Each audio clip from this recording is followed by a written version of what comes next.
Bitter Harry used Invictus' closing speech to blame Charles for stripping his military role in uniform, causing a fracas. Harry got in one last dig to his father the king in his closing speech about uniforms. He made his point, but he came across as the bitter man-baby that he is, holding a grudge about protocol at his grandmother the Queen's funeral. Prince Harry appeared to throw shade at the royal family Saturday over their decision not to allow him to wear his military uniform during last year's funeral for Queen Elizabeth II. And the May coronation of King Charles III. The belagged prince made the comments during the closing ceremony for the 6th annual Invictus Games in Dusseldorf, Germany, reports Deadline. A week ago I stood here and told you about the significance of being able to wear your nation's flag again, said the Duke of Sussex. So many of you have told me that hit you right here. For many of you, the uniform you've been wearing this past week will give you a new story to tell. And for others, it may give your old uniform new meaning, continued the estranged royal. But I'm here to remind you that after all of this, you don't need to rely on a uniform, nor should you feel lost without one, because everything you need is already within you. You don't need to rely on a uniform just sounds so petty, dismissive and condescending. He's so hurt over losing his uniform that he's trying to diminish its meaning for people who've served.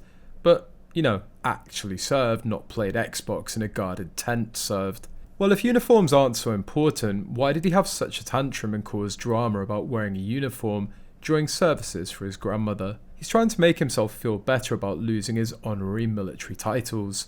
Must be getting a little amnesia from smoking so much marijuana in his hotel suite that he forgot that he spent 3 years trashing, criticising the same family that gave him those military titles. Earlier, a source revealed that Harry may have asked King Charles to give the titles back after Queen Elizabeth passed away, and King Charles refused, but that's not the same as removing the titles. As for it being a hate-filled decision, it seemed a pretty normal business decision. If Harry isn't a working royal and isn't going to be representing the royal family, he has no need of honorary military titles, especially if he isn't even living in the UK anymore.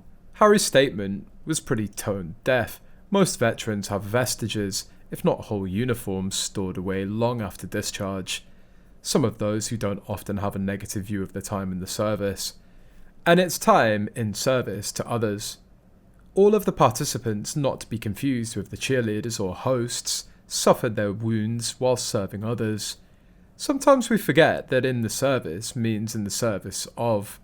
My bet is Harry has nothing to remind him of his military career, save for gripes. Harry's copying his odious wife. Everything he says is a clapback at someone or something. It never has to do with the subject at hand, in this instance addressing the veterans. He's talking about himself and criticising his detractors, whining about uniforms and not judging people.